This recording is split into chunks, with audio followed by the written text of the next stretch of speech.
This video gives you an idea how to use WSO2 connectors in Integration Studio. You can download the Studio from the WSO2 website. First, let's see how to create an integration project using Studio. Click on Create Integration Project.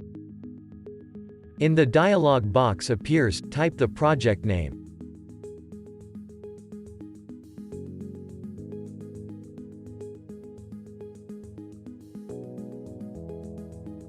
Make sure you tick the checkbox, Create Connector Exporter Project. In the next page, enter Maven information of the project and click Finish. Now we have an integration project ready for our development. Now, let's see how we can import required connectors to the project. Right-click the integration project in Project Explorer, select Add Connector and search for the connector you need in the dialog that appears. WSO2 Integration Studio connects to the connector store and lets you download the latest version of the connector. For this demo, we will select Salesforce Connector. Click on the icon and download it to the workplace. As we now have the connector imported, let's see how to use it in the integration logic we develop. We will develop a REST API which will create an object at Salesforce. Extract the integration project, right-click API folder and click on REST API.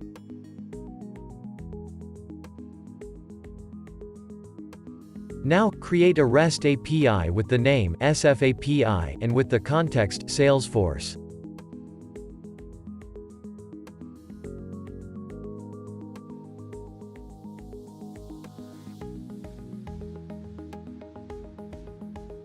Then click on the default resource of the API to get the property window.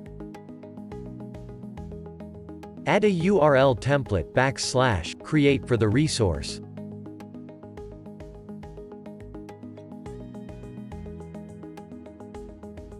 Tick the checkbox to accept post requests. Now we will get into logic development for the API resource. You can drag and drop mediators from the palette to construct the integration logic. Here, we will log the incoming message first. Then we use the payload factory mediator to transform the message into the format we need.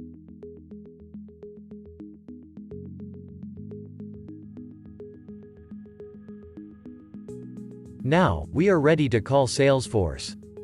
Under SF Connector, first choose Init operation and drag it to the palette.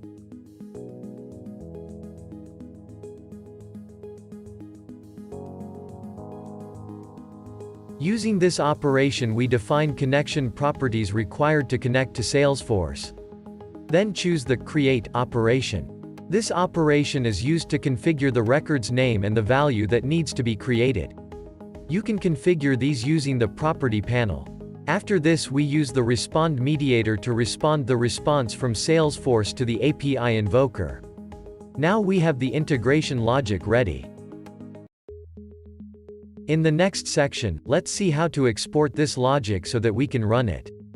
To get ready for this, first you need to add the connector to the Connector Exporter project as well. You can add the Salesforce connector from the workplace as we already downloaded it.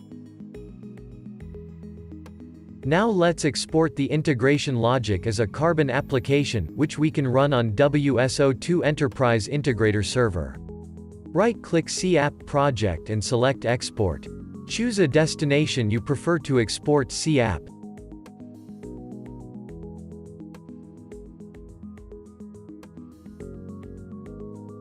Select the integration project and connector exporter project in the wizard to be exported and click on Finish.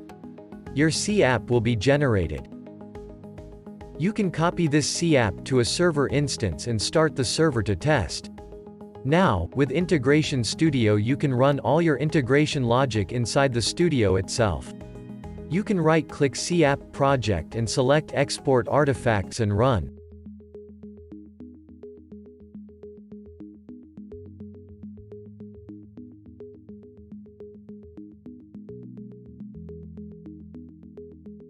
It will start an integrator instance with your logic.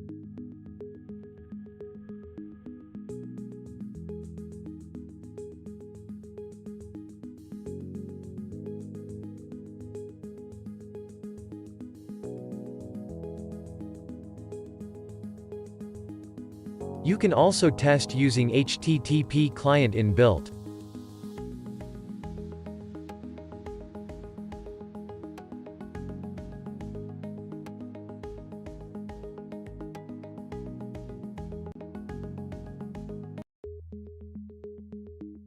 Now you know how to use WSO2 connectors within your integration logic when you develop with Integration Studio and how to export or run it. Thanks for watching.